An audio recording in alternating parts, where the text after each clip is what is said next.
I think the Democratic Party has struggled to connect with voters in a lot of ways. One is struggling to listen to some of the issues that were most on voters' minds. Affordability is top of mind for so many people. There are also a lot of issues where people do agree with Democrats. In fact, most issues, healthcare, taxes, choice, marriage equality, background checks on guns. I could go on and on down the list.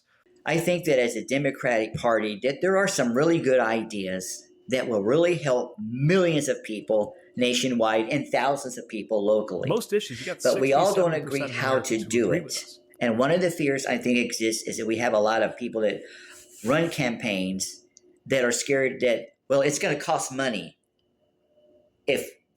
So let's kind of keep it general because we're in a race against Donald Trump, or we're in a race against the Republican leadership, or against Christian nationalism. And those are fair comments.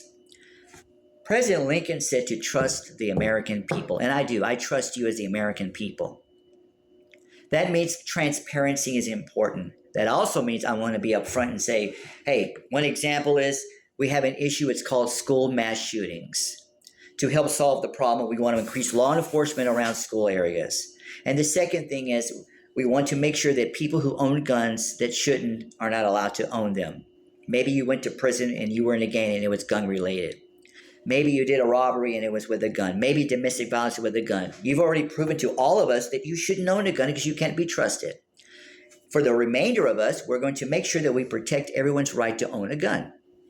See, we're trying to add balance to this while protecting the community.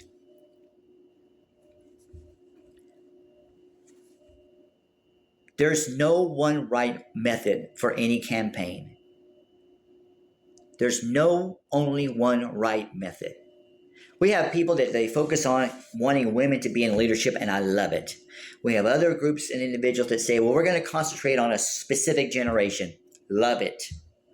The voters in one county are going to be from 18 years old. We're going to have a 49-year-old. We're going to come over here to a 22-year-old. We're going to come up here to a 39-year-old. We're going to go over here to a 60-year-old, and they're going to go to the same voting booth. And what I want my message to be to you is that you will be safer with me in a position of leadership, whether it's in Congress, it's on the school board, it's in the county, whatever it may be. And that you may not like every idea, but I want you to give me an opportunity and my fellow candidates and the political party overall an opportunity so that we can prove ourselves to you that we're going to put you over ourselves. That's more valuable. Not my ego, not being haughty, not that you need to agree with every idea that I have. No. I noticed that when it comes to talking about money here on TikTok, that some people don't like how I talk about money. Because I don't go around here saying, would you please donate $5,000? I say, can you donate $5? Can you donate $10? Can you even donate $20? Because I understand what it's like to be homeless, to not have food. I lived in my car for a year and a half. So when you hear me talk about these things, I'm thinking about, hey, let me be practical because any amount of money that I give to someone else is a sacrifice out of my life. That's why you hear me talk about things, and I'm not interested in the status quo. I'm not over here saying I need to be popular on TikTok or I need the approval of the Democratic Party. That's the problem, isn't it?